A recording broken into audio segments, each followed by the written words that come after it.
since we don't have outside attendees, other than this group, so we should just at least wait for a few more minutes. Yes. We have two attendees, outside attendees to general body. I see like 2 people attendees. Okay. So we can wait for a couple. Let's wait for probably 2 to 3 minutes until Vasudev Kumar starts. Yeah, we need Vasudev Kumar garu for the prayer, kada. Yes.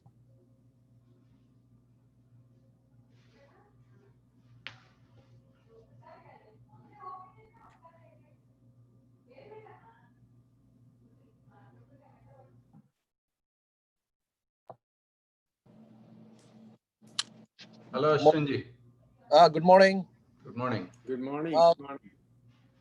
Did you guys get my email this morning, Mohan? Yeah. Yes. Yeah. Okay. So about 11:30, I'm going to drop out because I have to be at the Bhupen's. Sure. I will cover your part, some of the things we interested you. I'll take care of that one. And Janikaram will cover the election part because you're not going to be there. Yeah, that'd be good. Yeah.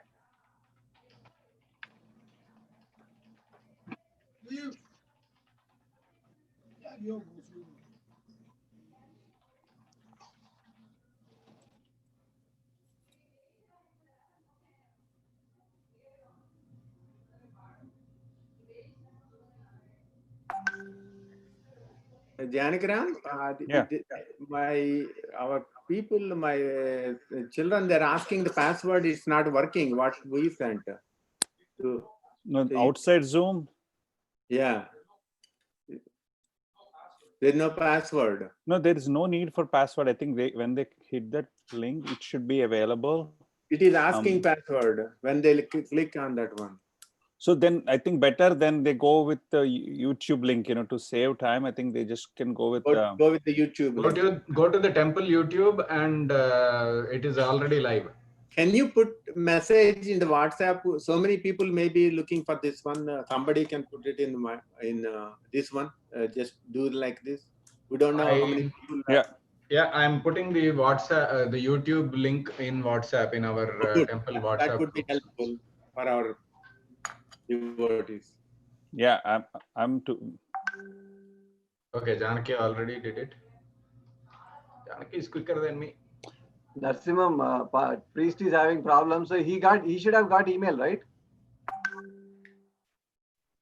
He may be having the same issue, maybe. He's saying he didn't get. I don't know what issue he is having. Let me see. Yeah. Email అయితే వచ్చిండాలి కదా, email అయితే definite గా, right, Narsimham? Email కూడా వెళ్ళుండాలి. అదే మన వసుదేవ్ కుమార్ వైమెయిలేనా మీరు పంపించింది? వసుదేవ్ అవును, కుమార్ వైమెయిలే.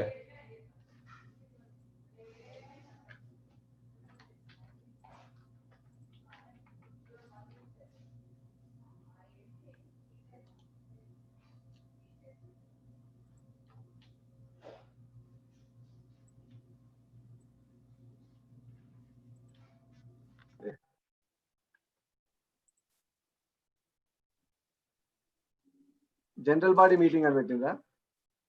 అవును. ఆయన జనరల్ బాడీ మీటింగ్ అని పెట్టిండట. That is Vasudev Kumar, make him panellist.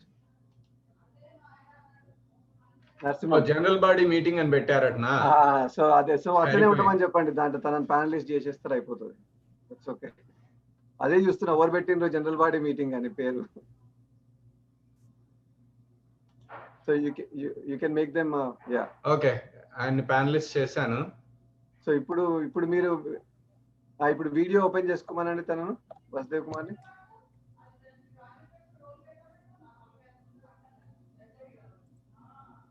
నమస్కారం అండి, వీడియో ఆన్ చేసుకున్నారా? మ్యూట్ కూడా తీసేయండి.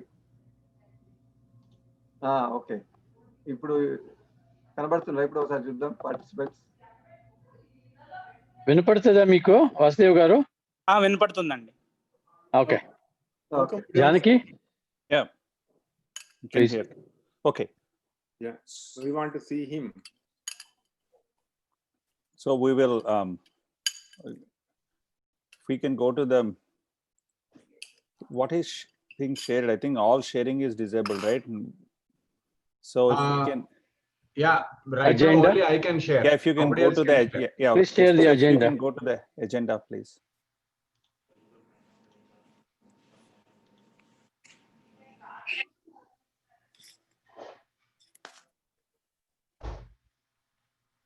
Okay, we're ready. Okay, good morning and welcome everyone to 2020 HTCC Annual General Body Meeting. Now AGM is in session. Our agenda starts, if you can go to the next slide, please.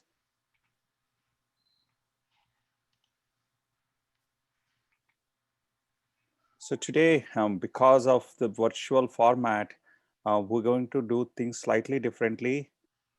If you have any questions, please hold off until the end, where we are going to have a question and answer session at the end. And we will start with prayer, followed by chairman's report, treasurer report, and religious program report, executive chairman report, and then temple update report. And then we're going to have election results, and then followed by Q&A session. And if you have any questions in between, feel free to send it in Q&A, and you can reach out to us, admin@htcciwat.org. In the meantime, we'll be monitoring that mailbox as well. With that, I request our Panditji Vasudev Kumar to start the prayer and begin the program.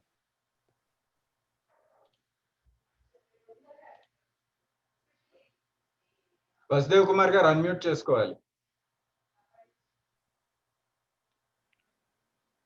शुक्लांबरधरं विष्णुं शशिवर्णं चतुर्भुजं प्रसन्नवदनं ध्यायेत् सर्वविघ्नोपशान्तये सुमुखश्च एकदन्तश्च कपिलो गजकर्णिकः लम्बोदरश्च विकटो विघ्नराजो विनायकः धूम्रकेतुर्गणाध्यक्षः फालचन्द्रो गजाननः वक्रतुण्डः शूर्पकर्णः हेरम्बः स्कन्दपूर्वजः षोडशैतानि नामानि यः पठेत् शृणुयादपि विद्यारम्भे विवाहे च प्रवेशे निर्गमेस्तदा संग्रामे सर्वकार्येषु विघ्नस्तस्य न जायते भद्रं कर्णेभिः शृणुयाम देवाः भद्रं पश्येमाक्षभिर्यजत्राः स्थिरैरङ्गैस्तुष्टुवागुंसस्तनूभिः व्यसेम देवहितं यदायुः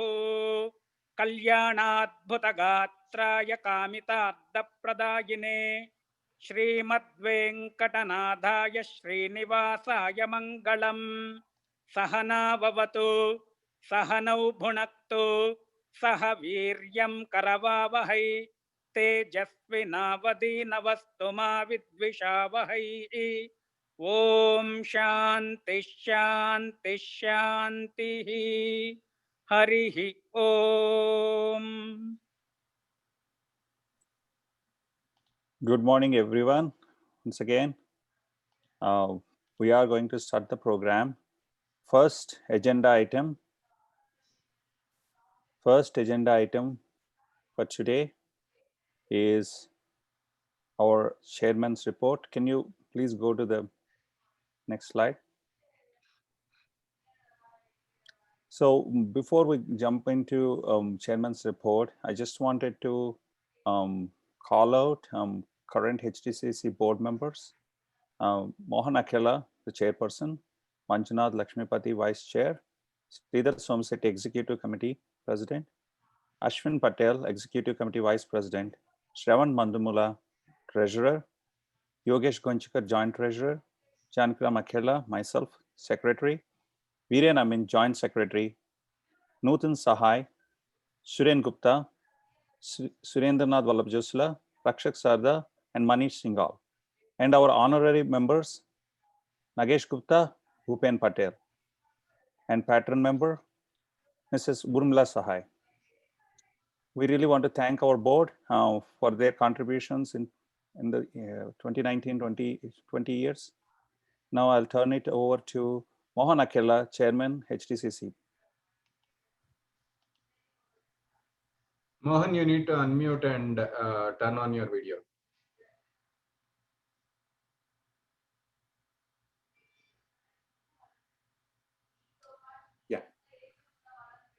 Good morning, everyone. Thanks for joining. Respected elders, friends, it's an honor to speak to you today on behalf of this AGM day. If you recall, I did this report last one in April of last year. That's approximately 16 months ago. Unfortunately, I was not able to present. I was not able to do it directly. I sent it my report from Kandahar, Afghanistan. And here we go after 16 months, and we're doing it in a different month than what we expected usually in April. But let me cover a few things. I want to cover today the notable success. Mohan, turn on the video, please. Mohan, turn on your video. Oh, sorry. Can you see me now? Yes. Okay. So I'm sorry for that. One question. Sorry to interrupt. Narasimha, I'm hearing some issues that at least Yogesh is saying he's not able to join. All controls are disabled. I don't know why he is having that. Is he able to participate in the meeting? I mean, is he able to actually see the video? Because he may not be. Yeah, he's not in the attendees, so he's not. So I will check with him, but I don't. Oh, I see him now. I see him now. Okay. Good. Okay, good. But I'm worried. Is it an issue with our devotees also? It's No, I think I see some devotees joining, so hopefully people are able to do it. That's why, that is the reason I called out to see if everyone having any issues. I'll check with Yogesh what happened, but maybe it's just a matter of assumptions, what they are assuming versus what's happening. okay. So, okay. So, do you want me to start all over? Yeah, go ahead. Sorry for that. Go ahead. No. It's important because we want to do it right. So, good morning, everyone. Again, thanks for joining, respected elders and friends. It's an honor to speak to you directly today with you. If you recall, I did this presentation during our last annual general body meeting in April of 2019. I did it from Kandahar. I sent my presentation, and unfortunately, instead of doing in April, we are doing it in August this year because of pandemic. So I would like to share what successes we accomplished in the last 16 months, the notable success of the past year, and the new programs we initiated, and how we accommodated this pandemic effects and adjustments of the temple, and briefly touch upon the temple finances, and also I'll briefly mention moving forward what are the future plans. So can I have my next slide?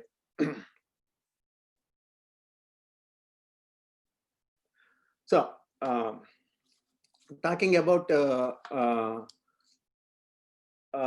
successes we have accomplished, right after the last annual general body meeting, we were, after the approval of the Balalayam and all the repairs, right after the meeting, we did the Balalayam successfully so that we can start our repairs. And we did annual anniversary also successfully. And for these things, I'm going to throw in some certain numbers, how much revenues generated for all the successful events what last year. So you will understand why I'm mentioning these things later on.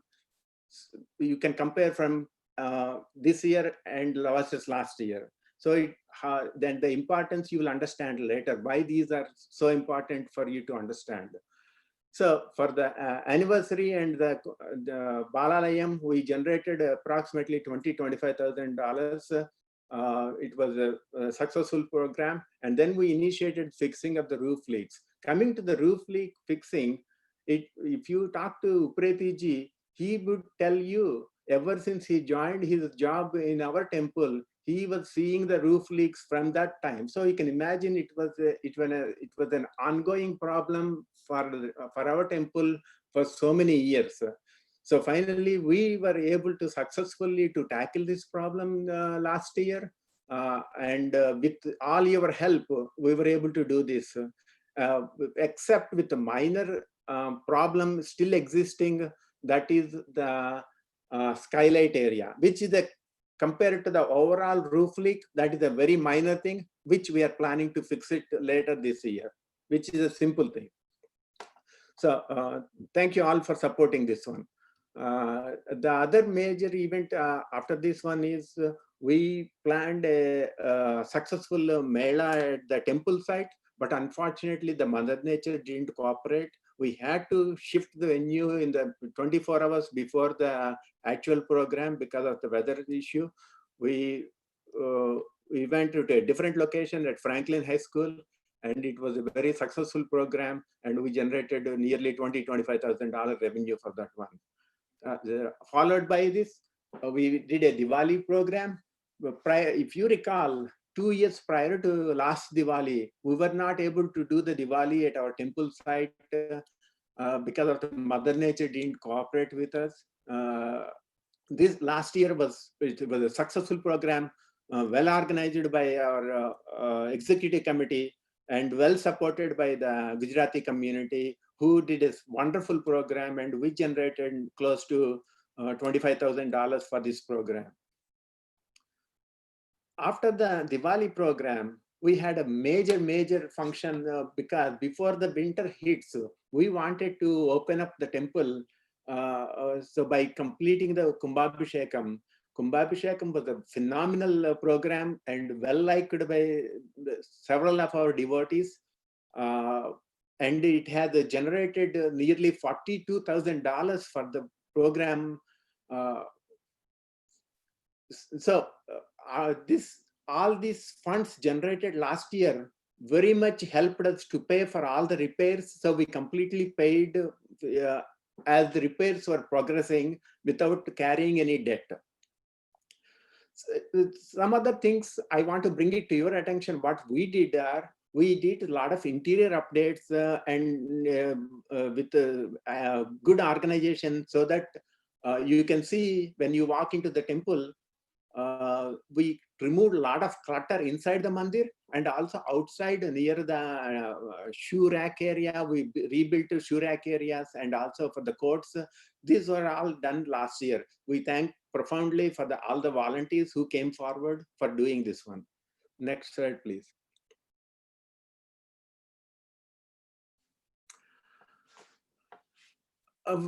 While we are doing this one, we try to incorporate some new programs.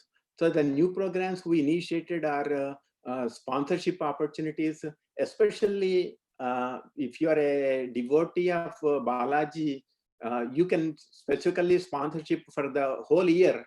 Even though you are not able to come for all the Abhishekams, you can sponsor, you can take advantage of the sponsorship. You can be there, your family will be can participate by sponsoring for the whole year. And this program was not there before, so we initiated that one. And also, if you are a Saivite, if you want to specially sponsorship for the Siva programs, all the Abhishekams of the year, you have an opportunity to do it. And for all the Abhishekams, for all the deities, there is an opportunity to sponsor for that one also. So for you guys, if you just want to take advantage of this program, it's a wonderful opportunity for you and your family. Please talk to our manager or the priest or any board members who can help you how to put your name and your family's name to take advantage of these sponsorships. It varies from anywhere from $500 to $1,116, I think. But check with the manager; he will give you the right. He will lead you in the right way. Other opportunities, we want to continue the Nichu Home like we initiated the previous year. It's $1 a day. Your family's name will be there, your Gotram will be used for these homums every day. And this is an excellent opportunity. We want to continue this successful program going forward.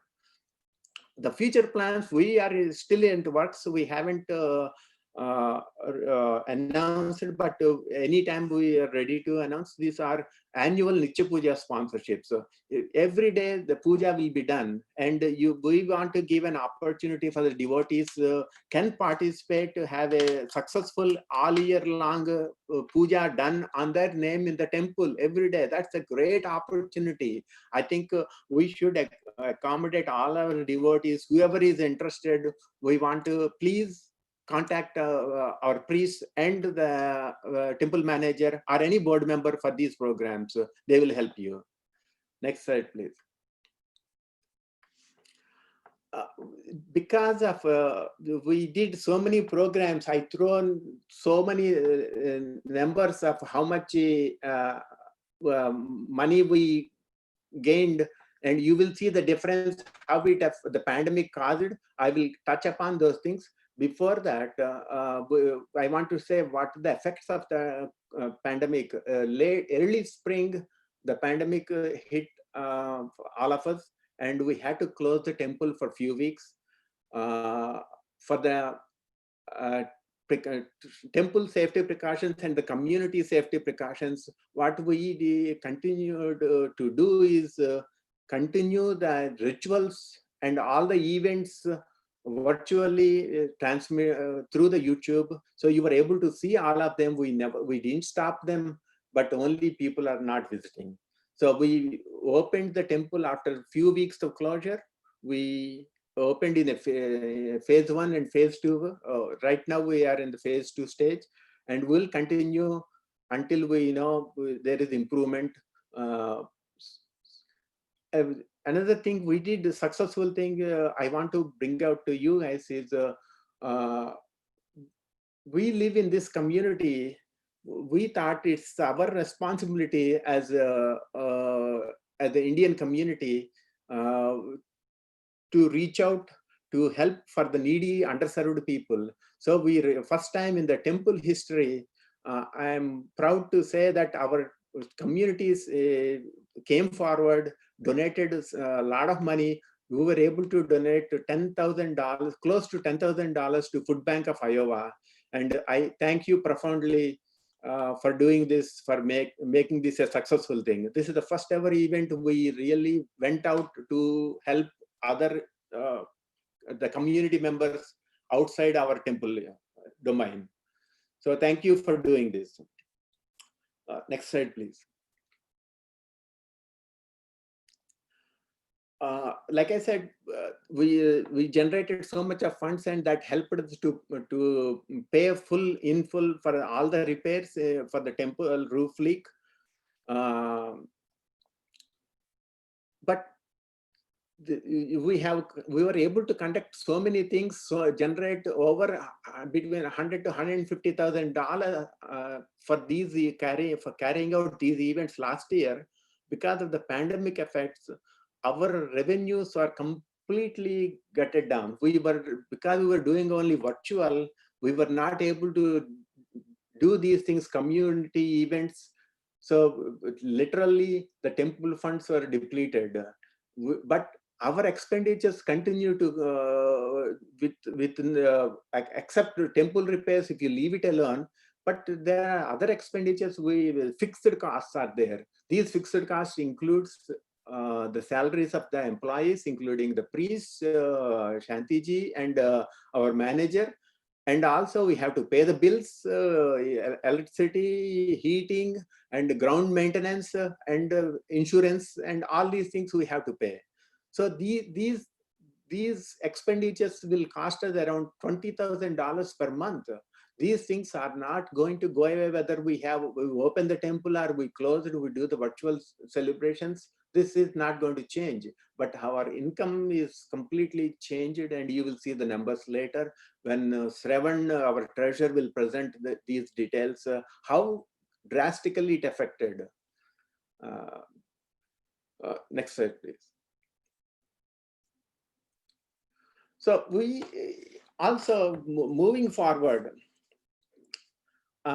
we worked on, we promised during the last general body meeting that we wanted to start a cultural center soon. Especially our initial plans were to start this summer, but unfortunately, we were able to do it. We have the plans ready. We had several town hall meetings and we met experts several times. We designed our plans and we started even collecting funds. We were the things and the system is in place to get it done to start this summer, but unfortunately because the COVID came and the financial situation changed for everybody and the dwindling funds to the temple, we had to make a decision not to initiate this huge program. But the needs are there. Needs are not going to go away. We want to continue to keep this aside for now until make sure we have some clarity from the pandemic. Then we want to bring it back this with enthusiasm and move forward with this one. Hopefully, I'm hoping by next summer we should be able to do it because we need the space with an ever increasing the community. I hope not this summer. I'm hoping at least next summer if the pandemic situation permits. Let's leave it there for now, and then we'll take it out once we know that we have the clarity. Also, there are other things. The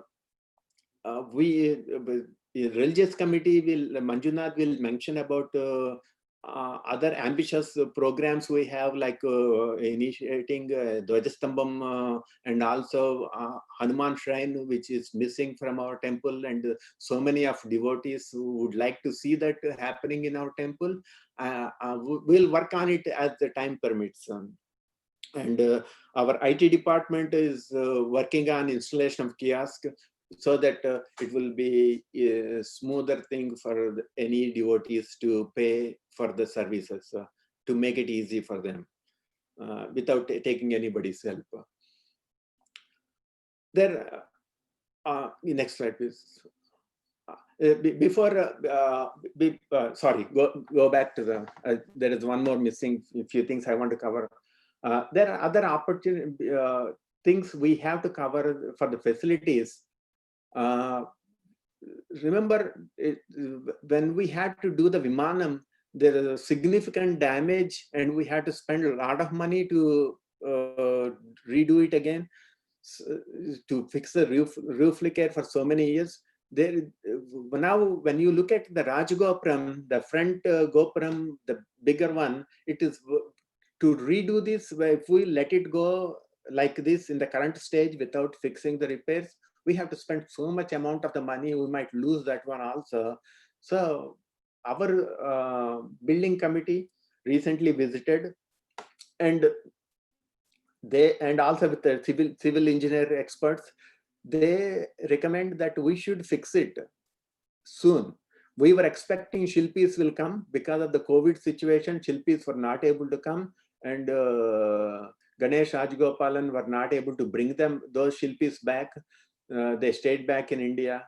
So we have to go with alternate plans to fix this Rajgopuram. And we don't foresee that Shilpis may be able to come even next year, because we don't anticipate that this COVID situation will change even next spring or next summer. So keeping that in mind, we do not want this Rajgopuram to go bad every day without doing anything. The building committee recommended and the civil engineer recommended we have to spend $40,000-$50,000 this year, so we can hire local help. We can fix the problems. So the board has decided to go forward with that one. We expect, we want everybody to pitch in to help us to make it happen. We need to protect our treasure. We need to protect our temple. We want to protect this iconic structure. I hope all of you will help us to make it happen. Because I told you, I threw in so many numbers last year, how much we were able to generate with various functions. Remember, we were not generating all those funds, and we are struggling with the monthly maintenance. So we have to make an effort to have an alternate plans, what we did is we applied for PPP loan, and also we applied for SBA loan. The PPP loan came around $27,000, and also the SBA loan was $150,000. So I was proudly said during last general body meeting that we were totally debt free, but unfortunately during this general body meeting, I'm sorry to say we had to go in a different direction because of the situation of the COVID, because of the complete dwindling down of our revenues because of lack of functions, and our continued cost of $20,000 per month. We had to resort to these measures. So we are carrying now debt load, and Shravan, our treasurer, will explain you better than me. I will defer to that one to him. Before I conclude, I want to thank everyone for the last 2 years as a chairman. Without your help from all the devotees, volunteers, and all the board members, we were not able to do this one. I profoundly thank you from the bottom of my heart. And also, I would like to mention about all the board members, especially to the departing board members, namely 3 board members, they are not returning. These are Nutan Sahai, Rakshak Sarda, and Viren Vallabh. I thank you very much for their services. While I am thanking for their services, I want to special mention about Nutan Sahai. The Sahai, as you all aware, Sahai families are tremendous. Without their help from the beginning of the temple, we wouldn't be existing and we wouldn't be talking today without their help. So I thank from my bottom of the heart what they did to the temple. And Nutan was not interested in contesting after her term is expired. So I put a proposal to the board, and the board unanimously approved to make her as an honorary board member. So she can stay there indefinitely.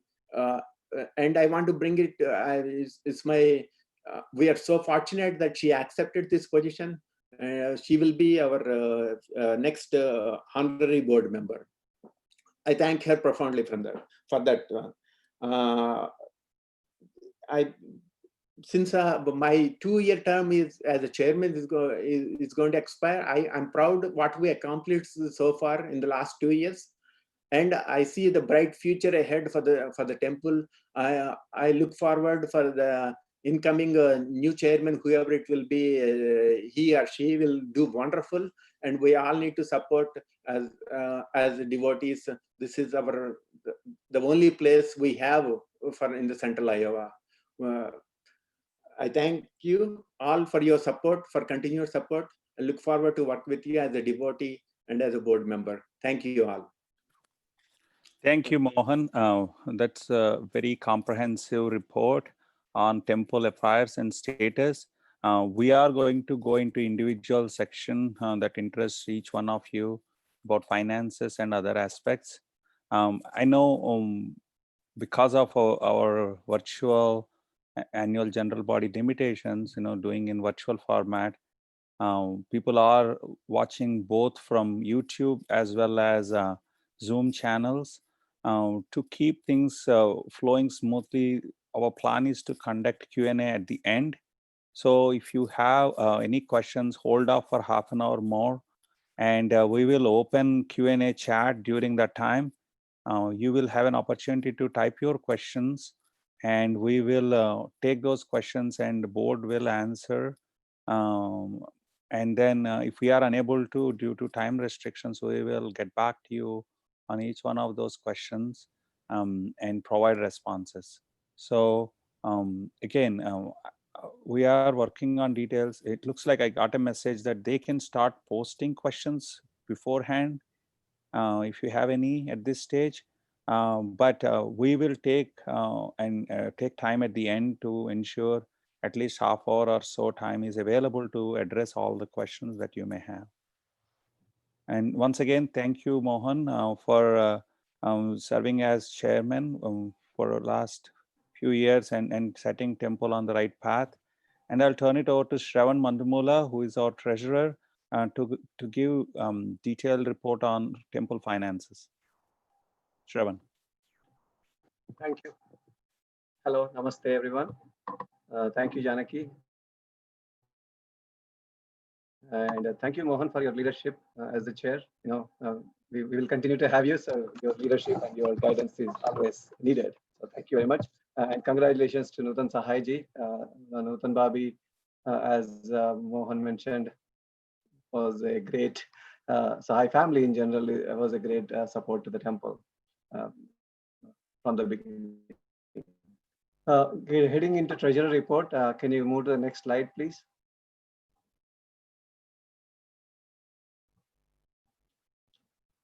So I always start with where we are in terms of current assets or current balance. So the current balance from a temple perspective is like $370,000. I would be probably happier to say this does not include any liabilities, but as Mohan just briefly mentioned, because of the recent COVID-19 issues, we took some help from Small Business Administration that the government gave. So we did basically took two loans. One is basically that's called Economic Injury Disaster Loan. This is a 15 to 30-year loan. So this would be helpful for our operations. I'll touch on that in a minute. But we also took another one that is like Paycheck Protection Program. This is specifically designed for employees, for all the small businesses that has employees. We all got affected. So this amount helped us pay our employees. So in the short term, and there is also a potential for this loan, PPP loan, to be waived off, which is basically another later portion of that plan. So in a nutshell, our current balance is 370, and then which includes that liabilities that I called out. And I want to just briefly touch on 2019 highlights. So if we did this in April, usually we touch on 2019. Since we are doing this a little bit over mid portion of 2020, I'm going to touch on both highlights, both years. So in terms of 2019, our income was $460,000 over the year, which includes $40,000 in food service revenue. As you know, food service is one of the huge portion of our revenue. It's a well appreciated across the community. And then we also have corporate matching volunteer contributions. Wellmark has a very great support in terms of like volunteer contributions. Wellmark employees, like whatever the hours they volunteer, those hours are directly kind of donated to the temple or nonprofit. So in this case, HTCC is a beneficiary of about $6,500 from last year, 2019, for the year 2019. And thanks to Chandar, and there are a couple of different employees from Wellmark, but Chandar is one of the kind of regular volunteer plus employee of Wellmark. So thanks to Wellmark and Wellmark employees for that. In terms of expenses, we had 426,000 during the year of 2019. Early in the year in the year of 2019, we had to spend money on roof repair Vimanam that Mohan also mentioned. So most of that amount, 80,000, was kind of paid towards that. So 426,000 includes those repair costs. And also we paid off. Obviously, we shared this briefly in our last general body meeting, but just since it happened just during that time, I want to say that again. There were two individual loans that were pending after the mortgage payoff. So those were also paid off. So after that, there is nothing else left. So just want to call those out.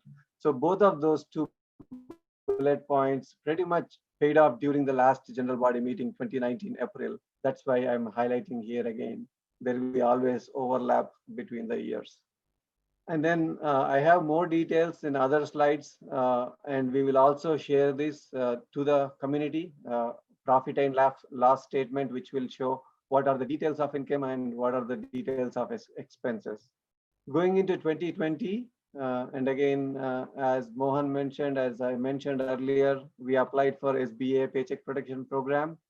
We received 227,500. That amount is based on how many employees we have, what is our payroll look like. So there is a cost estimation involved. That's how they approve that amount. And this amount is potentially waived, and we'll have to do some paperwork. Congress is still working on some of the paperwork. How do we need to submit? But we expect all of that to be potentially waived because general rules were, if you retained your employees all the time, then you would basically get that waiver, which everyone knows that we had all the employees kept during the time. We were glad that we were able to do that with community support and with the government support. And then during that same time, there is also this economic injury disaster loan that is also available for most organizations. So we applied. We didn't know how these things, COVID thing is going to go. So it's better to apply rather than not apply and then worry later. So as a board, we applied, and when we got the approval, there was another chance to decide whether we take or not. So during those discussions, board approved it, and within a year, depending on how the situation is, we can always take a different decision on how to pay off. So we can make a faster payment model or a 5-year, 10-year, 15 years. So we can decide within the board and with the help of community in terms of how we pay off. As Mohan touched on, COVID fundraising for Food Bank of Iowa, it was a great effort by the community, great initiation by our board and patron members. So thank you very much for that. Coming to 2020 income, so Q1 and Q2, so this is January through June. So as you can see, the income is $107,000. So this does not include, of course, the $27,000 we received as a loan for payment protection program. So if you compare that $107,000 to the $460,000, you can see the difference in terms of the revenue model, right? So we are less than 50% of what we got in the last year comparison. So that's it. I just want to highlight that. And then again, food service revenue for 2020, we only were able to do first 2.5 months. So that 5,500 is January through March. And again, corporate matching contributions, we continue to receive that through Wellmark. Great support from Wellmark. So thanks again for Wellmark employees supporting the temple. And then expenses, which is about $115,000. So this includes, of course, salary and insurance payments that we need to do and utilities. So as you can see, we are already in the negative trend in terms of 2020 profit and loss statement. So details of that is in the next slide, which I won't go through, but I will touch on it briefly. So again, at the end, we usually show this accounts payable, which is nothing but liabilities. I already mentioned that in the top. We have to pay those two off with a potential of $27,500 with a waiver.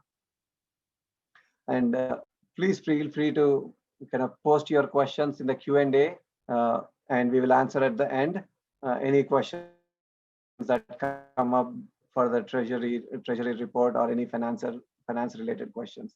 If you go to the next slide, I'll briefly touch on that. So this is the January to December 2019. This is what we will at the end. After the meeting, we will send out this detailed profit and loss statement. So this is January through December. I'm not going to touch on everything, but if you can see the payroll in the middle expenses, That's about 141,000. That's our payroll expenses to freeze and any taxes that we pay and insurances.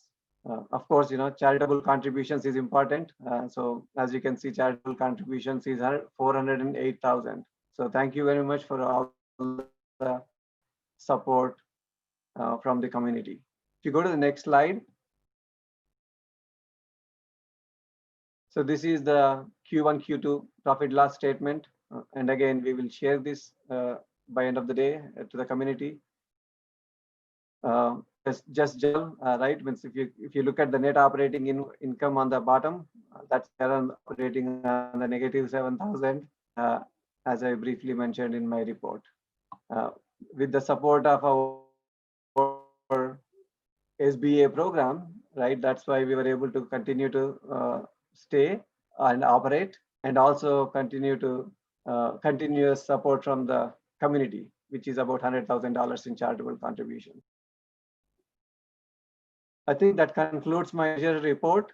Thank you very much. If you have any questions, feel free to post it in Q&A. We'll answer at the end. Thank you. Thank you, Shravan. As you know, Shravan took treasury role for the last few years, and then he organized finances and created transparency in our transactions and making these reports available. And I really want to thank him for his excellent work in creating beautiful report. And this will be distributed right after the general body meeting. So if you have any questions, as I mentioned, feel free to reach out to admin@htcciowa.org. Now, next item on the agenda, religious report. Manjunath, who is our co-chair, vice chair, as well as a religious committee head, he will be giving report on religious activities organized in 2019 and 2020. Thank you, Janaki. Good morning, everyone. Good morning. This is Manjunath. Thank you, Mohan, for your leadership during the last couple of years, and Janaki and Shravan and all the leadership executive team and the board members of HTCC. 2019, our religious activities have been very good.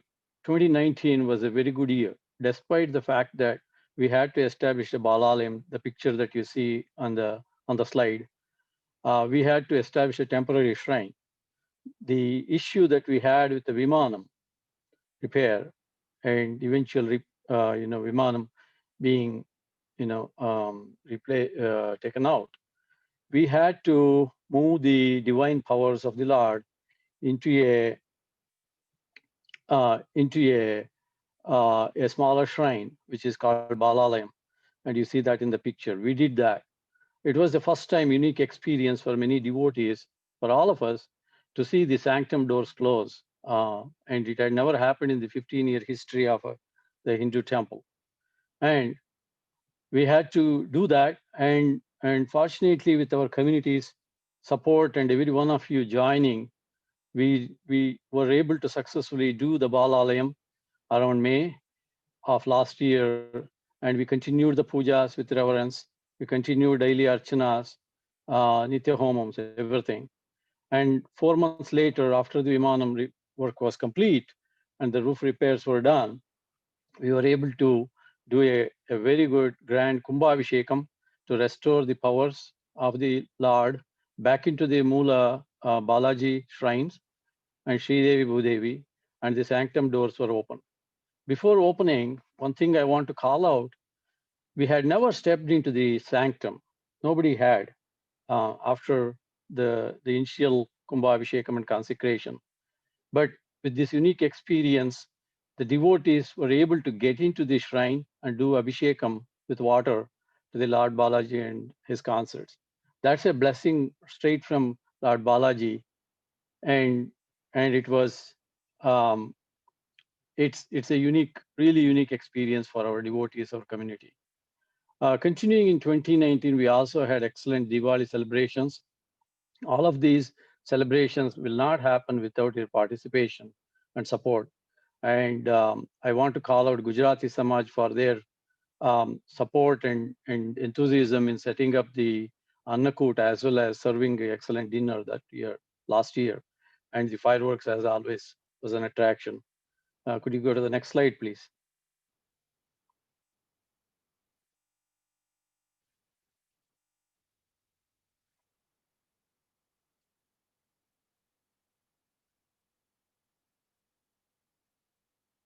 Next slide. They are on the next slide, Manjunath. Okay, thank you. So in the religious events for 2020, we started normally with our Kalyanam, New Year Kalyanam. Until March, we were able to do our Shivaratri function. Okay, everything went well, but we hit the pandemic. As soon as the pandemic started, our religious services came to a grounding halt. We could not do anything in terms of any pujas for a few weeks because we had to shut the doors for the safety of our priests as well as the visiting devotees. Fortunately, we were able to find other avenues and we started doing our virtual telecast of pujas. We started doing our abhishekams on a weekly basis, allowing that the telecast be done for our Utsav Murtis as opposed to the main deities, which is our policy not to telecast. And our priests were able to support us during this, and it provided a safe environment for devotees as well as our priests so that we could have all the, we could have these functions done, religious events done without any hindrance. At the same time, we continued to face the opening of the temple, and we did our Krishna Janmashtami. We are currently in the middle of Ganesh Chaturthi, Adi Kritikai, Shravana Masam, special Balaji Abhishekams, Rudra Abhishekams for Shravana Masam, and we allowed in-person and telecast options both together. That way our devotees have the experience to come and do. We also offered online puja services via Zoom, and our priests were able to help the devotees to do their pujas at home with the help of a Zoom session. We will continue to be more creative in the way we conduct our pujas while maintaining and supporting the CDC guidelines as well as local and Iowa laws during the COVID pandemic. We follow those and we are supposed to, and make sure that we will continue to have those events as much as possible. HTCC's priority is religious activities. That's the major need or major service that we provide to the community for your spiritual needs for the devotees, right? So we'll continue to cater our programs, fine-tune them to meet your religious and spiritual needs. So do join us for the special Ganapati, Rudra, and Sudarshana Homams we are planning for the Adhika Masam. Next month is Adhika Masam, where whatever you do in religious perspective will increase tenfold. So it'll be a great grand event to join online and as well as when you sponsor, you can go in person as well. Can we move to the next slide, please? All right, so the religious services are continuing with all your help and devotion. Please do participate and continue to join functions where possible and support and sponsor events. Without your sponsorship, without your support, the temple cannot sustain. It's your devotion. It is your support to the temple activities that sustains the temple. Our ambitious programs, as Mohan called out in his speech, is to create a Hanuman shrine, especially the Panchamukhi Hanuman shrine. Hanuman is a very powerful deity and devotee of Lord Rama. In the shrine of Lord Rama, he is devotee, he is devoted. But he steps out, he is a powerful a deity himself. Therefore, we are planning to establish a Panchamukhi Hanuman shrine within the temple next to the Durga shrine where we have room there to do that. We are going to plan this pretty soon. We need your support. We need you to come and tell us, hey, I want to be part of that project. I want to be ready to sponsor and help you out. What is the cost? Talk to us and we will provide you the details. We'll work on it. Another thing is Dwajastambham. Dwajastambham is like a very important part of the ancient temple structure. And we are going to have, we need to establish a Dwajastambham. Whatever the height may be, where we have to establish all that we have to work out, but we will be doing it.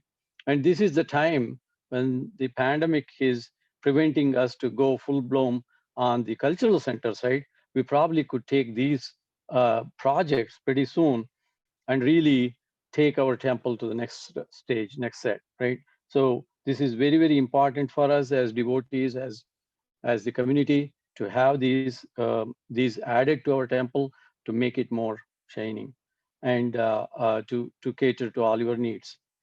So that's how our religious programs are going right now, and that's a summary. I want to again thank everyone, all the devotees, all the sponsors during these tough times. You have been more than generous to come and sponsor, more than generous to support us. I want to thank and our executive committee, our board people, everyone want to thank you for your contributions. I also want to thank our Nutan Sahaji and Sahai family for their relentless support from the day the temple started. They have been the pillars of the temple, and Nutan especially has been active in many areas. And she being the honorary member is a proud moment for all of us. Want to thank her. And I also want to thank our board for their proactiveness on this. And with that, if you have any questions, please do reach out to me. Janaki, I will turn it back to you. Thank you. Thank you, Manjunath. That's a very good report. For those of you who don't know Manjunath, which I doubt, most of the members of Hindu community are aware who Manjunath is.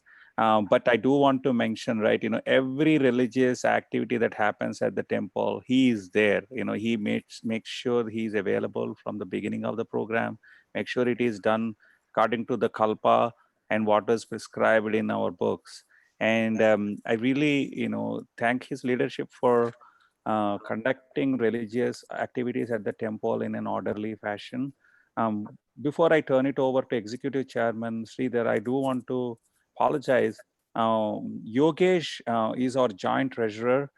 He was not on the panel today because he is a new born baby girl recently. So I do want to acknowledge his contributions as joint treasurer, helping Shravan out in compiling those reports that you saw earlier.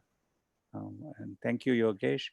Now turn it over to Sridhar Somsetti, who is our executive chairman, providing, actually, technically speaking, we should be calling executive president. So I'll turn it over to you, Sridhar.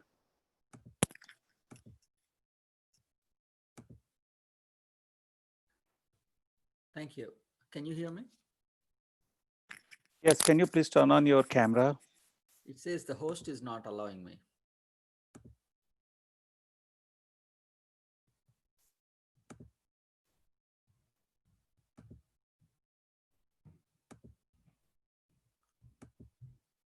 It's not Hello? allowed. Yeah. Okay, yeah, please go ahead and get started. Okay, there you go. We can see you now. Thank you. Thank you, friends. It's a privilege to be speaking on behalf of the HTCC as the executive president. I've been the executive president for the last 2 years, and it has been a great experience for me, helping the HTCC through probably the most eventful last 2 years. As we all know that the foundation to this temple, both in idea and execution, was done by the Sahai family and the founding members, several of the founding members. And most importantly, we have 4 pillars that really help this temple. Is the volunteers or donors, priests, our manager, Sri Ramakrishna Garu, and most importantly, the community, without whose participation, we will not be able to do anything that we did so far. Next slide, please.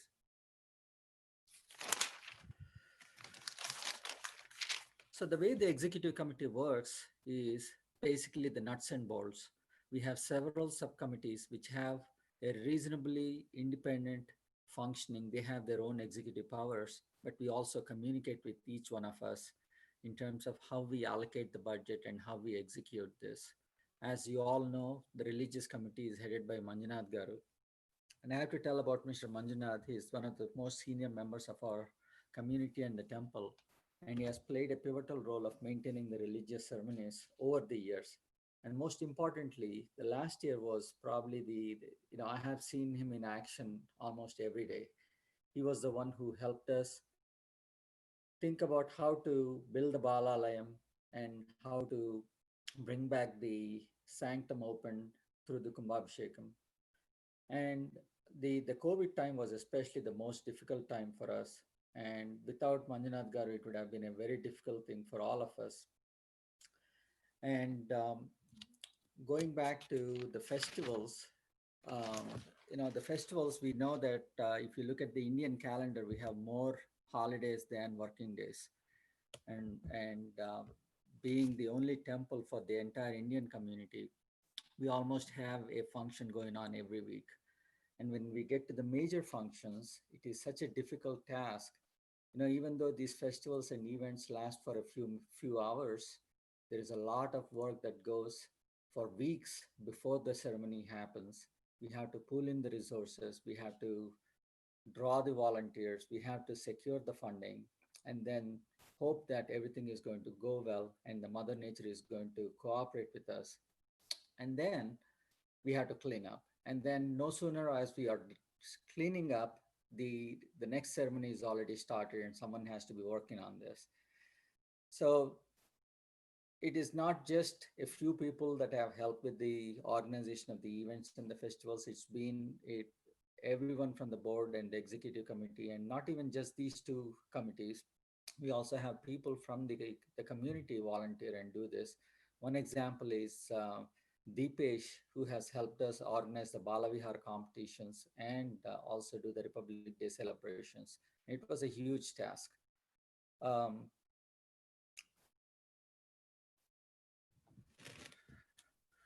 also want to mention about the IT website and how Narasimham and his colleagues have been helping us. I didn't realize maintaining the IT is so difficult. I thought it was just clicking, and then what we see is what I see on the computer is what I think is the IT, but there is so much of groundwork and backside work that has to be done.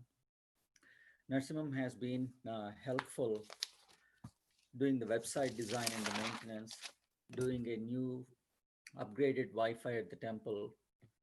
You may have seen the donor display monitors that can actually be updated remotely. So we can have a real-time, almost real-time update of the donors and the donation amounts. We also have the live YouTube telecast of the ceremonies, the abhishekams and the pujas. We also created and maintain a payment portal through PayPal and Square. We also have been doing the archiving and backing up of all the data on the cloud. And we also, you may have observed this time that Narasimham was helpful in designing and executing the online voting process, which I have heard very good reviews from most of the people that I know. And as we are all watching, we are doing the annual general body meeting for the first time through the Zoom. Even though this was not by choice, we just were successful in doing this. So thank you, Narasimham, for bringing the most effective way of keeping the community attached to the HTCC. The other subcommittee is the outreach, which is something, the potential of which we have not recognized. And I want to give a special thanks to Prakash Kopparapu. Prakash has been a long-term active member of the Des Moines and the HTCC community. And he has been trying to raise the awareness among us the importance of community participation, reaching out to the Americans and to help them understand our culture and finding the proper channel to express our grievances. And if you don't know, HTCC is recognized as one of the historic visit sites in Iowa. And the next step we are working on through Prakash is he's bringing in the attention of the local authorities to help pave the dirt road that is connecting the temple to Highway 17. And Prakash essentially showed us how important it is to be in big numbers with a unified voice. And thank you, Prakash, for that. The other opportunities that we did through the outreach program was you may have known the cultural food festival that we did. Anu Akella and Mukesh and Jyoti have helped us with that. And then the Highway 17 cleaning project is another project that the Satyasai group has done. The fundraising is a very difficult part. Mohan and others are helping with us. Obviously, the raising the funds is going to be a major issue for us. Coming back to the exterior maintenance and interior maintenance, Ashwin and Vamshi have done a tremendous job.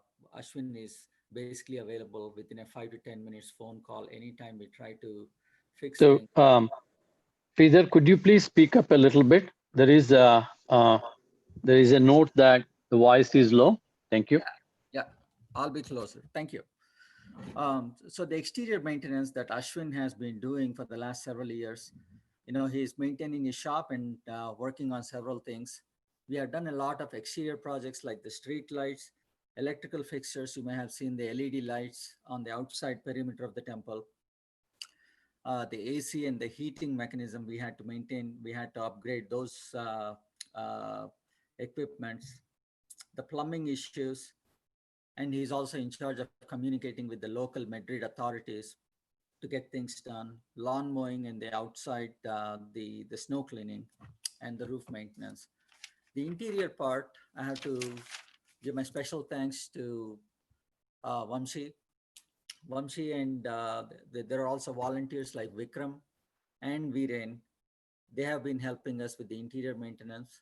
We have done for the first time deep tile cleaning and grout cleaning.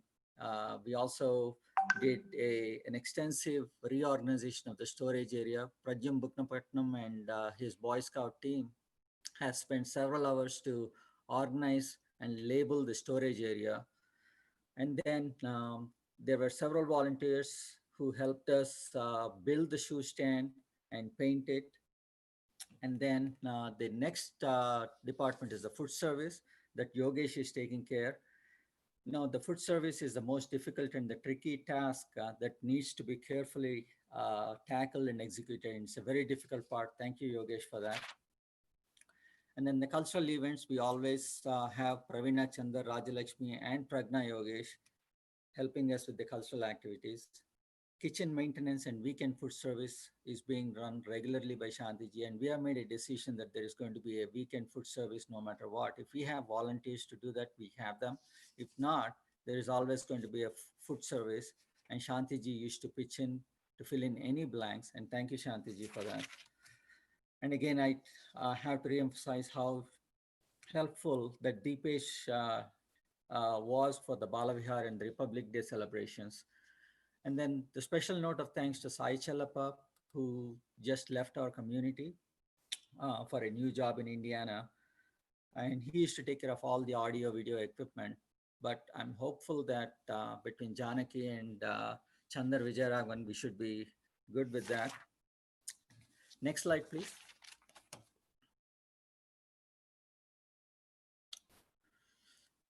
And we also have several groups in our community who have been pitching in, and I can take each one of these and describe about what they have done to the temple in several minutes, but because of the paucity of time, I'm going to just go through these slides.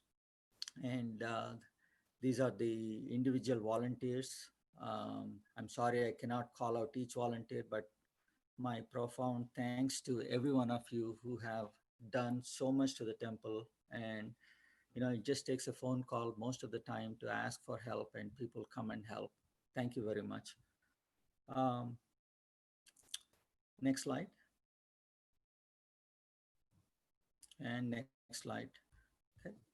um, and I'm not going to touch upon the same things that we already talked about. The Mela, Mela is one special event where Manish Singhal has organized this. And it was a major task for him because we had to move indoors in the last minute because of the expected heavy rains. And it was a major success. Mohan already talked about Diwali and how Gujarati Samaj has helped us. And every festival, there is usually a group of people who come in and help us. And thank you, every one of you, for making this happen. Next slide, please. Again, we talked about the Balavihar, the Kumbhabhishekam. Manjunath has gone over the Kumbhabhishekam, so thank you. Next thing. So these were some of the interior and the exterior things we did. We already talked about the Vimanam. I want to say my special thanks on behalf of the board and the community to Chandrasekhar, who is an engineer in the community. He, along with Bhupen Patel, has helped us go through the complex process of figuring out how the leaks happen and how we can go with the least amount of expenses and the damage to the existing structure. So we had to essentially go through every small step and make sure that we did the removal of the Vimanam as the last step. And thank you, Chandrasekhar. And we did the new roof. You may remember that we had to spend about $58,000 on the new roof, which is the latest kind of roof. And it is supposed to have a very good longevity. So hopefully it's going to work. And again, we talked about the ceiling tiles, the electrical repairs and everything. Next slide, please.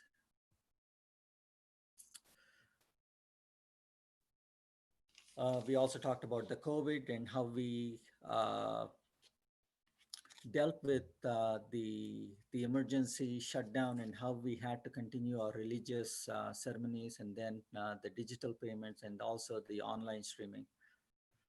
Next slide. So finally, to conclude, I think these are all the challenges. The challenges that I see is how can we make the Hindu temple and the cultural center relevant to our lives?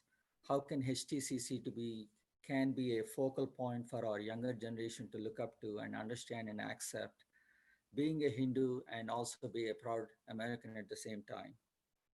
I think HTCC has a role to help our younger generation, which is the main reason that most of our present generation is part of the board or part of the temple process.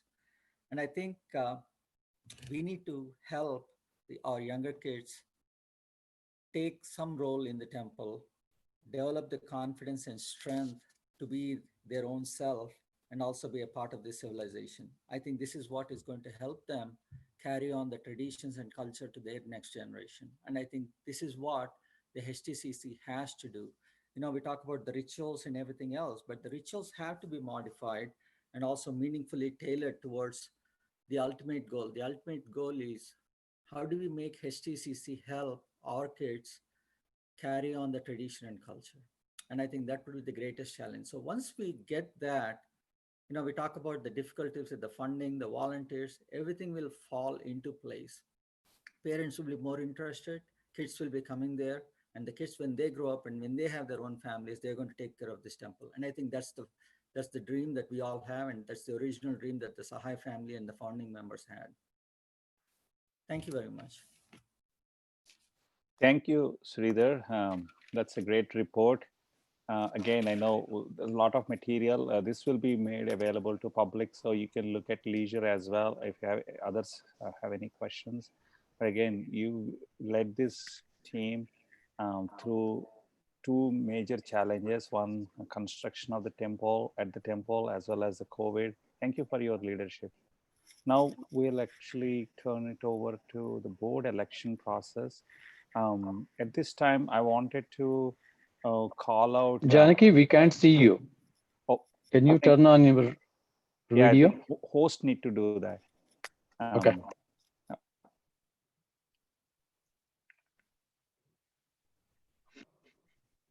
Yeah. So, can you all see me? Yep. Okay, thank you.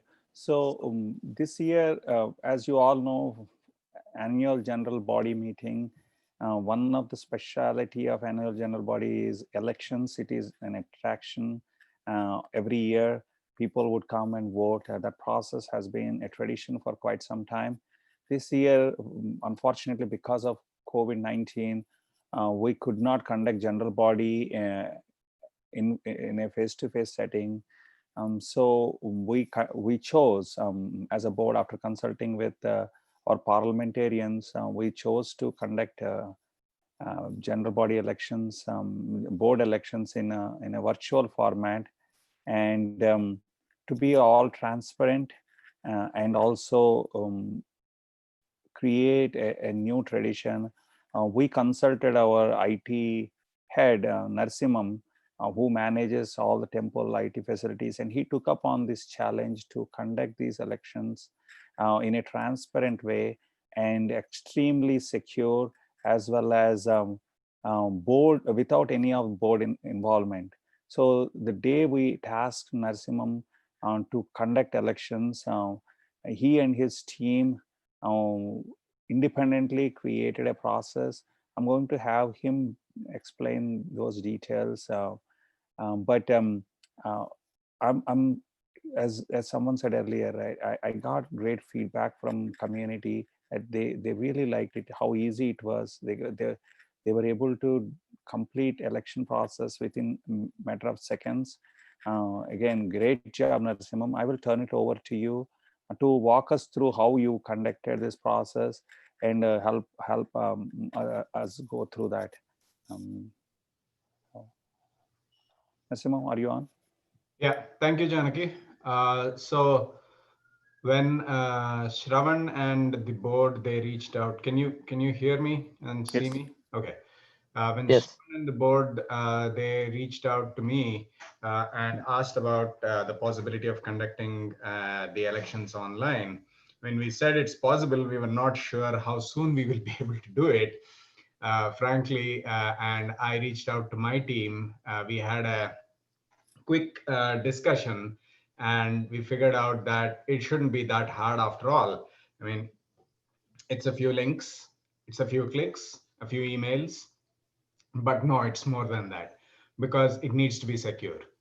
So what we did was we started the process of figuring out, okay, how many members we are going to have, how we can identify all the eligible members. That was outside the scope of what we were doing.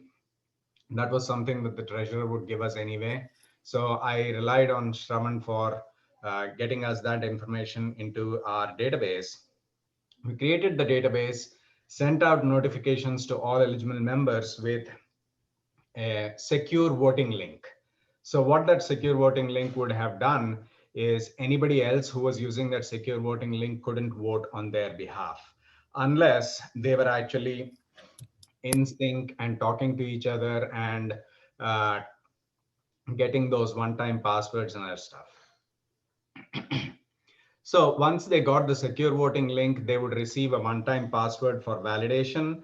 And then once they validate their one-time password, the candidate profiles would be made available. What we also did to ensure that these candidate profiles are not available to the voters just at the last minute, we also put them out on our general public website for everybody to be able to see and go through beforehand. Once that was done, the candidates would be able to pick between 1 and 4 because we were told that there were 4 positions open. So they could pick anywhere between 1 and 4 members, just like you do every year on a physical paper. So you pick between 1 and 4, and we put a process where there wouldn't be any invalid votes if you pick more than 4 or anything. We just wouldn't even let you. So you'd be able to pick one vote or anytime, anywhere between 1 and 4. And once you pick your vote and you submit it, that was final. There was no going back. So we gave you an opportunity to make sure that those are the the candidates that you are going to vote for. So we tried to make it as simple and as plain as possible, and hopefully, and based on what I've been hearing, it has been very, very, very smooth. So that was the overall process. And overall, we had to send out about 677 emails. So this was also done automated. So I didn't have to sit here and send out those 677 emails manually. So we automated this process as well. And all the 677 votes, they were sent out. I mean, initially, I think we sent out about 638 emails at one shot. And then the remaining were sent out based on additional feedback we got from members who reached out to Shravan and the election committee that their names were missing or whatever. So as you can see, unprecedentedly from previous years, I think Janaki or somebody can talk to the actual numbers from the previous years, but we had about 46% of people who have voted. So 311 votes were cast. There were still about 366 people who didn't utilize their voting right. So hopefully, if we do this again next time, the voting percent will be much higher. So for the actual results itself, I'll turn it over to Janaki to make the announcement. Thank you, Narasimham. Again, once again, it's a tremendous effort from him, put together this technology infrastructure to get the elections done. And also at this stage, right, as he mentioned, membership is always a challenge, and we are working to make this as efficiently as possible and get the member database and other things going. But given where we are right now, 311 votes cast is a record number for HTCC. In face-to-face, I've never seen that type of, even not even half of that voting. Again, it shows that community is interested in choosing their leaders. So before I share the results, I do want to let you know, right? This is done independently. I only saw the results just 2 nights before. Narasimham kept the database secure, and as a community member, right, people who came forward to contest, we have great plate. If you recollect, we have 7 contestants, one from existing board member Virenamin, and then we also had Chandra Shekaran, and then Rajalakshmi Bukkapatnam, Srinivas Koneru. We also had Gauri Apte, and Anurag Joshi, and I think Vivek covers all 7, and then Smita, thank you, and Smita Nishant. So these are great contestants. We had excellent candidate poll, and community chose. Again, it's all about how many people they know and how they're able to reach out to the public. And in this setting, they did not have an opportunity to express themselves in a public setting other than the methods that we use with our HTCC communication. I really want to thank everyone who came forward to contest in this election, and people, those that did not, we only had 4 positions. If I had the choice, I can hire all 7 of them into the board, but then given we could only pick 4 into the empty spots, I really want to request Sridhar to see if we can find a way to accommodate other 3 in the executive executive board, and give them an opportunity, because like I said, that's a great way for them to get engaged with the temple and take advantage of their services. And again, Sridhar, please do comment on that.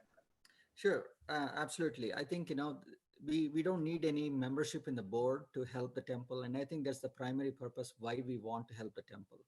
And being a member of the board helps a little bit to express yourself, but I don't think there will be any difference whether you're a board member or not. In fact, and I won't be an executive president starting this year, but I don't feel any detachment towards the temple.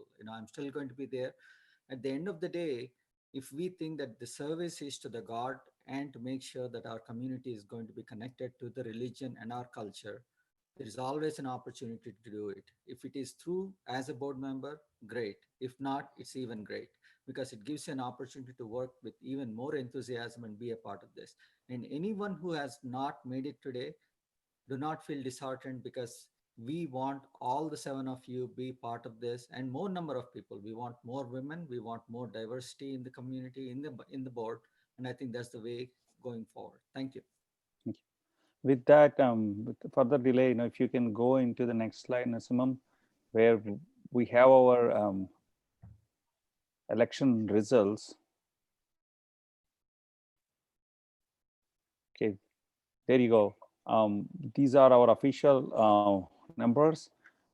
As you can see, the top 4 by vote are Viren, Chandrasekharan, Rajalakshmi Bukkapatnam, Srinivas Koneru, and then remaining 3, Anurag Joshi, Smita Nishant, and Gauri Apte.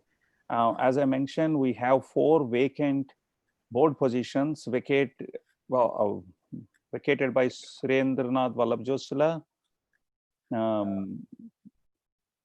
Nutan Babi, and then Rakshak Sarda, and then Viren Amin contested again, and he won.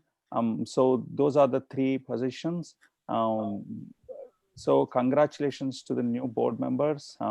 Again, others, Anurag, Smita, and Gauri, I really want to welcome you to the executive team, and please, do find a field of your interest and help the temple as whichever way you can. Again, great slate.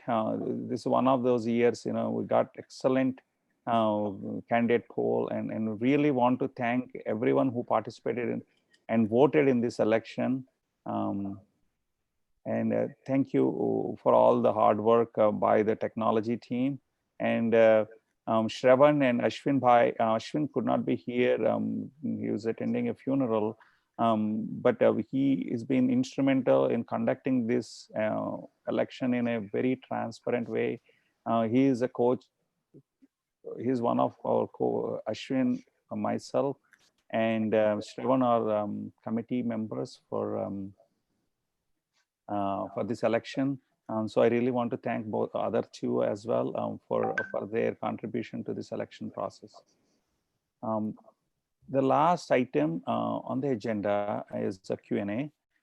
So what we're going to do now is we'll have Narasimham read questions for us, and anyone can pose a question in the chat window, I believe, Q&A, and then he will read, and anyone from the board will address depending on the subject area. So we'll start taking questions now. Narasimham, could you enable my video, please? Yeah, questions come through. Yes. Yes, doing that. Hold on.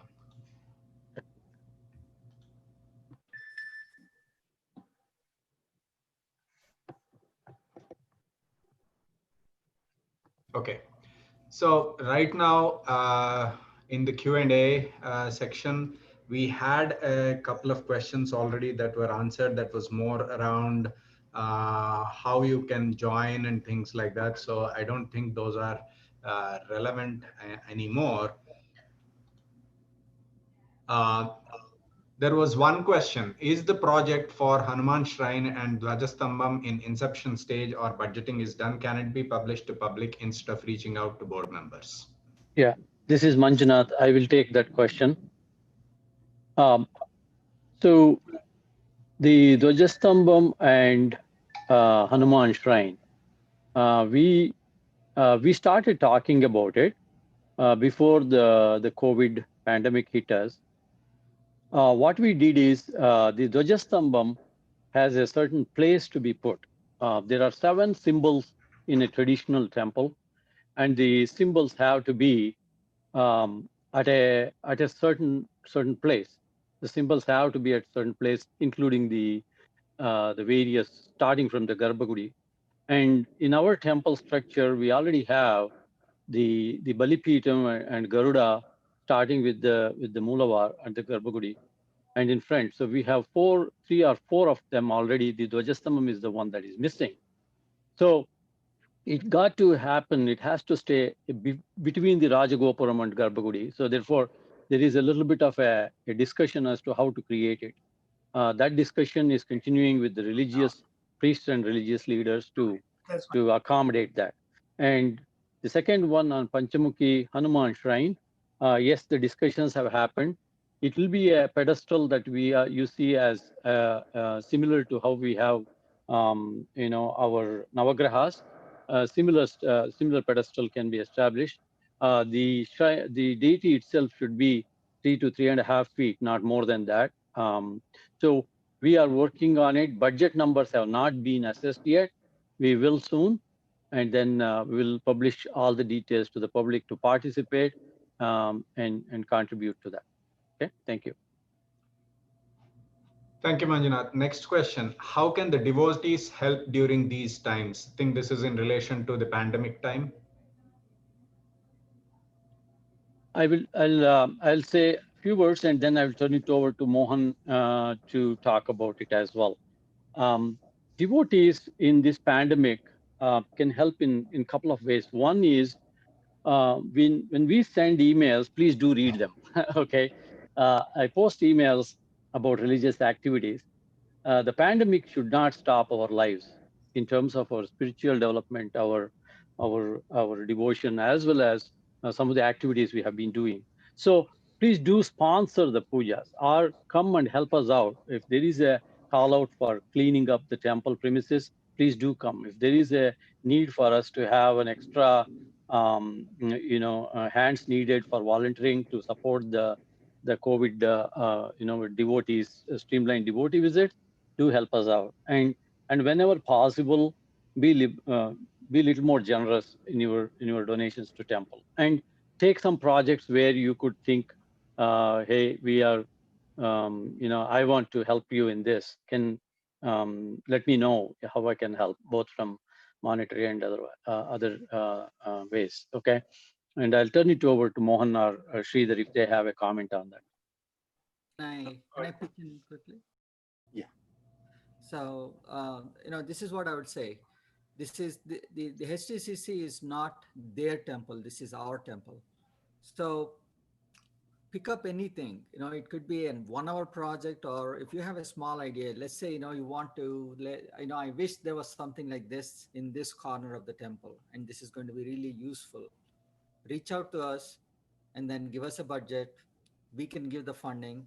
You have the idea and you have the manpower to do it. Get it done. You don't need anyone's permission. I promise, through the executive board and everyone in this board is going to help everyone who has an idea, who wants to do something to the temple. We can do it. Thank you, Mohan. Yeah, excellent responses from Manjunath and Sridhar. To piggyback those responses, I would like to add, because it is going to affect financially significantly, and we do not know how long this will continue. When your fixed costs are 20,000 per month, and we do not know when this is going to end. So we need to be mindful as a community. So we have to come up with plans, and going forward in the board, we'll discuss in the executive committee. We may have to come up with alternate plans how to mitigate this financial disaster for the temple. So we may have to run a few programs like the way we ran for the fund drive, like we did for the community outreach when we donated between 9 and 10,000 to the Iowa food drive. Similarly, maybe we can have programs like that for fund drive. Maybe one of these days we'll announce we want your complete support to the temple, so that we can function amicably going forward. And again, like Manjunath suggested and Sridhar suggested, volunteers are critical for the smooth running of the temple, and we appreciate very much. Thank you. The next ones are more of a shout out. They're not questions. So I'll just go through the shout outs just to make sure that we recognize those as well. From Sampath Yamsani, good job on nominating Nutan Sahai as honorary member. The community appreciates the move. Next shout out from Prakash Koparapu. Congratulations to the chairman Mohan Akella and the board last 2 years for setting a trend to include everyone in the community to feel the belonging for the temple and active participation. Great job, election committee. Thank you. I think Mohan, you want to say? I know it's only possible because of the participation from the community. And also I profoundly, not only the volunteers, I want to thank the donors to make this happen. We were able to finish all the repairs. Without their help, we wouldn't have done, with the help of the volunteers and the donors. I thank them very well from the bottom of my heart. And I wish we will have continued support. I'm sure we will have continued support so that we can bring our programs, the vision going forward in the future.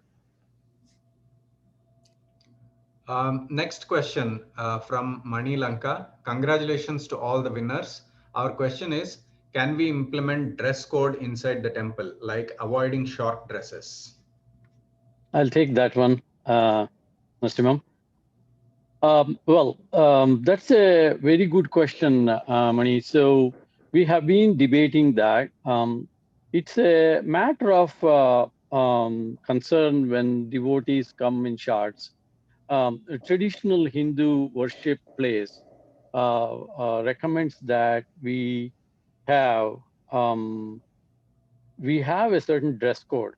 But again, not everybody is comfortable coming into the temple with dhoti, and especially in winter times, it's going to be even harder. So if you look at Trivandrum Ananta Padmanabha temple, you cannot get into the temple without a dhoti. And there are shops and there are places where you can rent a dhoti. You can go inside wearing one for men, and there is a traditional dress recommended for women as well. Do we want to impose that right away? Possibly something we can think about how we do it. We need to have enough dhotis at the temple temporarily available. It's like going into a Gurudwara where you don't have a headscarf, they'll provide you one. It is like in the pandemic side, when you go into Costco or Walmart, you don't have a face mask, they'll give you temporarily one, right? It's a similar thing, but we will have to talk through that and discuss at a religious level what the implications are. And we don't want to turn away anybody. Please don't think that such an imposition will turn people back away from the temple. That's not the intent at all. And we should never try those things. Being a multicultural society, we have to be welcoming, and we will have to suggest politely what the dress code should be, and if possible, adhere to that. I will leave it at that and probably come back with more concrete answer to that question when we are ready to discuss that. Thank you, Mani, for the question. Can I add something, Manjunath, what Mohan, you said? Yes. I completely agree with your plan. I think I would recommend to come in shorts only if volunteers would like to work outside the temple for any activities. Right. For those things only, we don't mind if they come with shorts, like in a hot summer day, if they have to work outside, but not when you are coming to pray inside. We do not want, we rather want to fully dressed. Does it make sense? Yes, so it makes sense. A good thought. I fully agree with you. Again, as I said, we need to discuss that. Whenever we put something in place, we don't want to offend anyone. Make sure that we have all our due diligence done when we start this program. Okay, thank you. Next question. Yeah, we have one more question from Prakash. Are off-site events such as housewarming ceremonies, pujas, etc. being resumed? Yes, the pujas and priest services for devotees' houses, house warming, have opened. The one caveat I would add is devotees have to call me and reach out to us and talk about social distancing. If they have a party where they have inviting 25 people, I don't want to send our priest and put them at risk. And they have to call in weddings or any event that they have, Satyanarayana Puja or anything. I know it's very encouraging around where things may go, COVID cases may go down in certain community, and the devotees are excited to invite everyone to have a puja. It's a good idea, but it's also a trap. So what we need to do is on case by case basis, we are approving those, indicating that there should be less than 10 people in the event and that everybody should wear face masks, and including the people who are performing the puja, as well as maintain social distancing. If those conditions are met, we are approving the pujas outside. We are allowing, such pujas have happened both in Des Moines as well as in Ames area. And I want to say that Shravan is helping me out in so many ways in religious side. You could also talk to him anytime you have questions on the religious participation and sponsorships and so forth. Shravan has been awesome in helping us out on this activities as well. Thank you, Shravan. Thank you. Something happened. Next question. One more question from Rajalakshmi Bukapatnam. How are we going to control the non-Hindu visitors if we have the dress code? Well, let me take that one. Rajalakshmi, that's a good question. That's exactly what's going through my mind. We have a lot of churches and schools, colleges, Simpson College, Grinnell College, and Grandview College, and Ames, and all the church folks visiting us when we have the temple tours open. At this point, temple tours are on hold. Now, and besides that, I do see a lot of American folks coming into the temple, couples and families visiting and taking a tour, asking questions. That's where we get into a tangle, right? I do suggest to them come in church attire.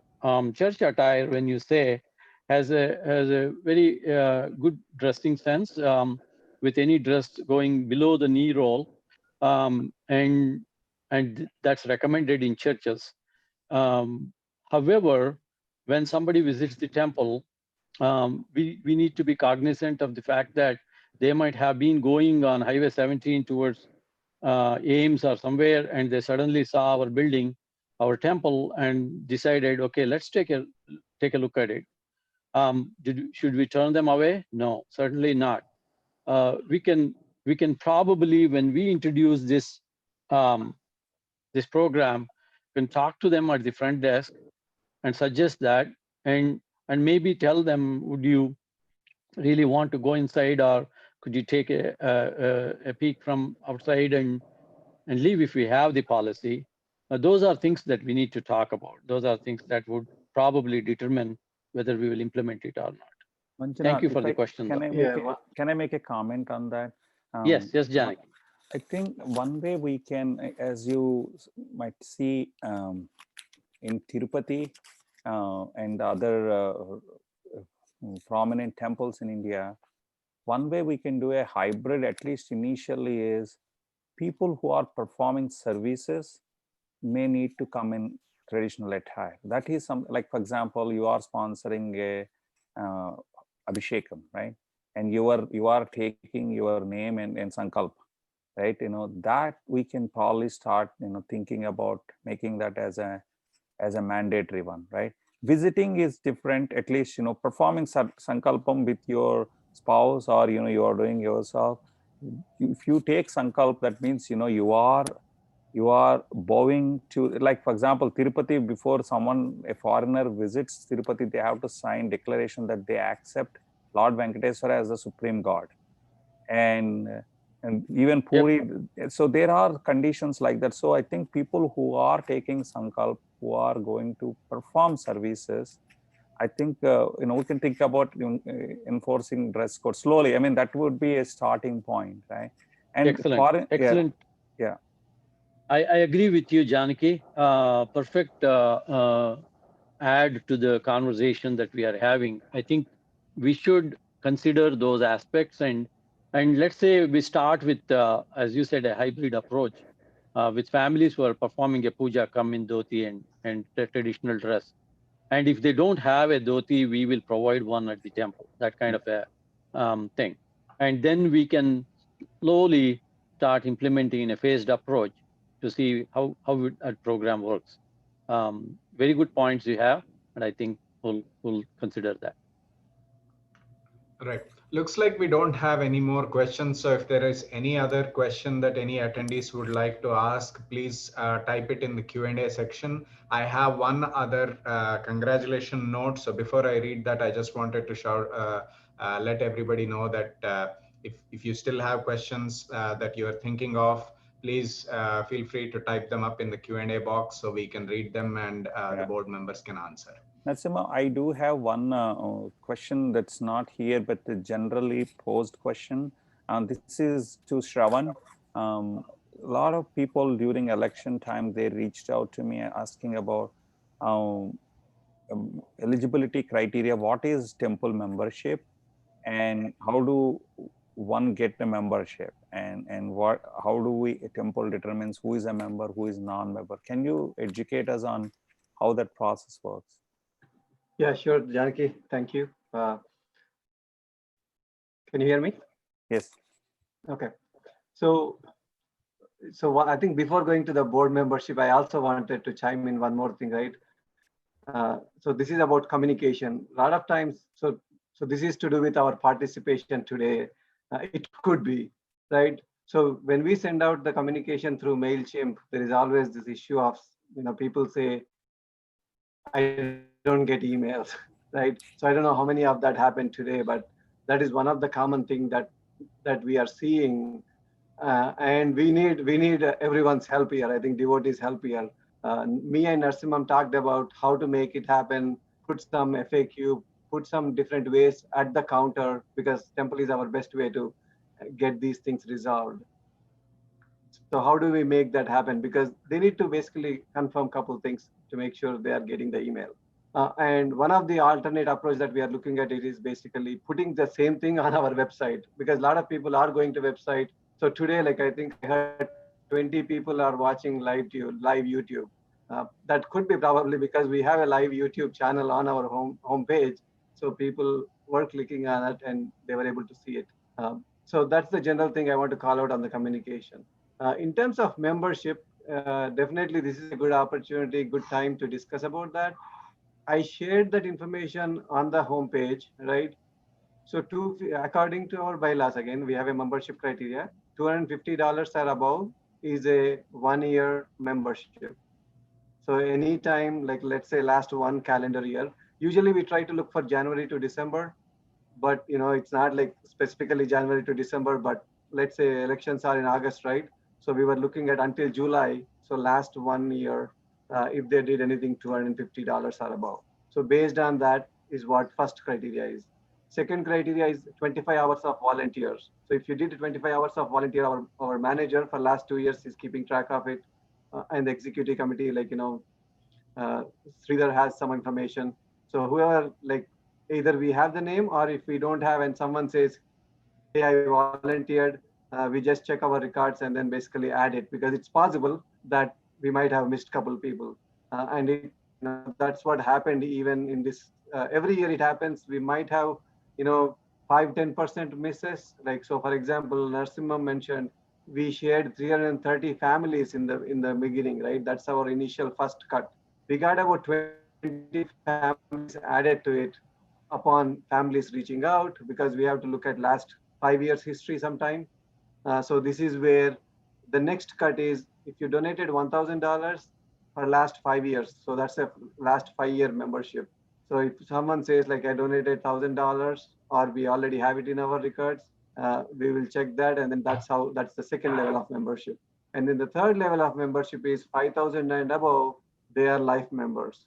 So basically, anyone donated like 5,000 10 years back and did not donate in last 1 year, they are still life members. They are still eligible to vote. But again, a lot of times, like people come into the temple in person. These things were resolved in person. This year we had electronic, so everything was through emails or phone. Uh, so so basically, it did probably work out, I guess. I hope devotees did not feel otherwise. We tried to answer them as soon as possible, and IT team was also ready to add them anytime. So as Narsimham said, we sent out 360 or 330 family emails, about 600 emails on the first day, but we allowed rest of the days to add new members as we heard from devotees. So again, we did not intentionally miss anyone because it's usually either because of 4 or 5 years back data that we need to look at sometimes, and it's not readily available. We use 3 to 4 different systems to combine the data. So it's a long answer, but I appreciate everyone look at membership, right? You are all coming to temple. You don't want to kind of miss the opportunity of being a member and cast your vote and participate in the temple. Everyone is welcome to share their opinion irrespective of membership criteria, but membership criteria is applicable for elections and things like that. Can I just add to what Shravan said? If it's a married couple, a family is 250. If it's a bachelor single, I think $150. Shravan, correct me if I'm wrong. Yes, you are right. I think glad that you added that. If it is a bachelor, it's 150. Unfortunately, this is where right now we have to assume everyone is a family. We don't have a kind of in our membership database. Students are students are bachelor. Yeah, that level of indication is not there, but I think that is something that we are working with IT team to come up with a membership management, and then we will have like family versus student. Student can give the membership form, but we don't have a place to kind of notate that. Otherwise, yes, you are right, Mohan. It's $150 for student or a single. Hey, Shravan, I would like to add one more thing here. Quick one.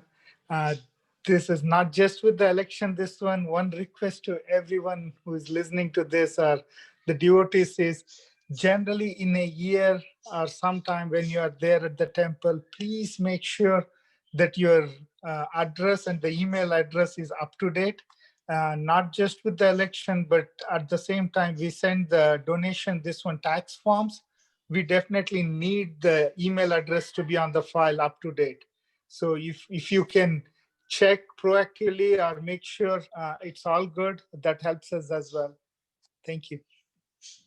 Thanks, Yogesh, for bringing that up, because I think we had about at least 10 emails that we sent out that bounced. So when we sent out the election links, the secure links for the elections, we had at least 10 or 12 emails that bounced. So obviously those were not right addresses. We made our best efforts to correct them, and I think we sent out corrected emails to all of the members that bounced. So again, just reiterating what Yogesh said. Yep. And one thing, just to clarify on the annual membership, I mentioned $250. That is the kind of the monetary donations, and then 25 hours of voluntary work. Either of them, if you are either of them, you are a member. And the difference is for a volunteer, if it is a 25 hours, someone volunteered, it's basically by individual. It's not for a family. So usually most of the times, both husband and wife, they both volunteering. But if so, then we consider each of them kind of individually volunteered. It's not like one person volunteers, we automatically give it to the other. Just want to clarify that. Just from a volunteer perspective, it's individual, not family. Next question, Narsimham. Yeah. So I just read out another note from Rajalakshmi. Congratulations to all the winners. Thank you to all the existing and exiting board members for their continuous support and services. Next question from Prakash. One question I am asked frequently. When devotees put money in the hundi, should they inform priest or manager to be counted towards membership? What is the best way to count those devotees as members? I'll take this. This is Shravan. So it's a good question. They can let them know, but I think, again, this is just culturally, maybe even Manjunath can chime in. But traditionally, people, when they put money in hundi, they don't want to tell like what they did. So I think that is part of the culture and tradition Yeah. where they want to donate in hundi and they don't tell. But a lot of times we do see people putting the checks in the donation box. So that's what we will basically, when we take it back and put it in the records, we note who that person, because we know because of the name who that person was. But anything with cash, unfortunately, I think it's a traditional thing, it's a cultural thing. We don't expect them to tell the priest or manager, but we encourage them if they're okay to tell. It's always good to tell so that we have the tally, because I'm sure there are people who made donated to 50 and more, and we are not considering as members.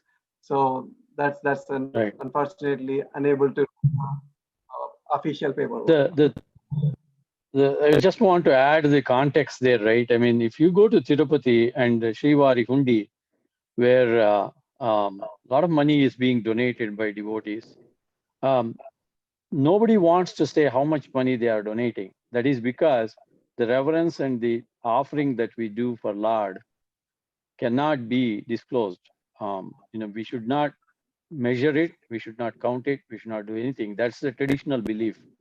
That traditional belief flows into some of our rituals that we are doing, as well as when we say we are putting into the fundi, we just put it.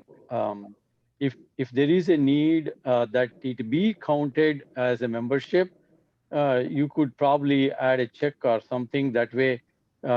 If somebody has a check that can be considered for membership towards membership, please use that as a check. And you can, in fact, give it to the manager and get a receipt for that. And all checks, you will get a receipt. But the cash, as Shravan indicated, is hard to count towards membership.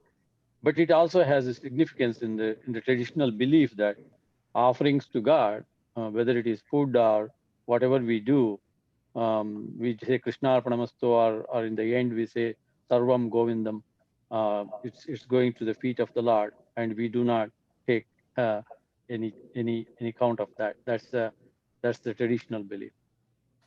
Thank you. Great question, Prakash. Yeah, it's an important one. I was thinking in my mind, when people are asking about their membership, a lot of things went in my mind. I'm sure they all donated, but unfortunately, it's hard to certify that. Yeah, another comment. This is not a question again. So great participation with online voting when compared to physical presence. Thank you. I think we are almost at the end of our scheduled time.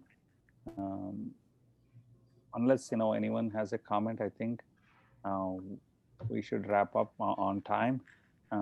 Again, thank you for all the panelists and content providers, and special thanks to Narasimham Adepalli and his team for technical support during and before and after of our of this webinar, for creating session and everything else, and content providers and mainly the participants who are viewing this online annual general body either via Zoom or YouTube. Again, if you have any questions to the board, please do shoot us an email, admin at HTCC Iowa, and we will get back to you with our answers. But it's a great session, and congratulations to our new winners to the board. I want to conclude with the last slide. Do you still have that PowerPoint deck open?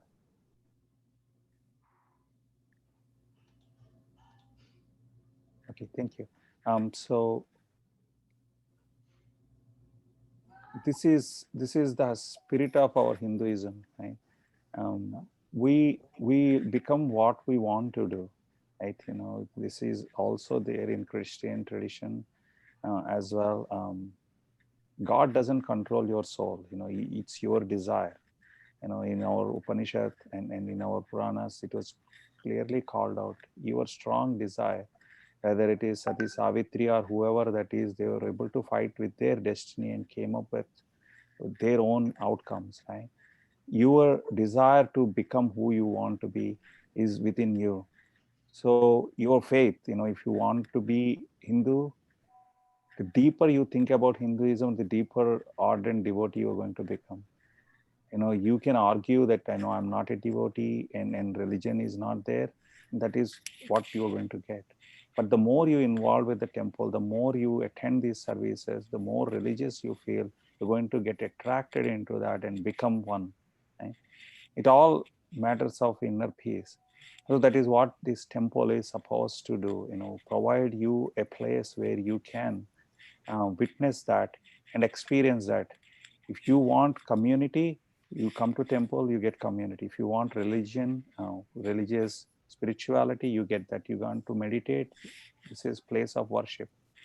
So we are very fortunate to have a great temple, Hindu temple and cultural center of Iowa. Because of Sahais and many others grand donations, we are here. We have to continue that tradition. And I really want to thank you everyone for this wonderful year and support. And we will meet on our next annual general body next year. Thank you. Signing off. Thank you all. Thank you. Thank you. Thank you all. Thank you. Thank you all. Thank you all.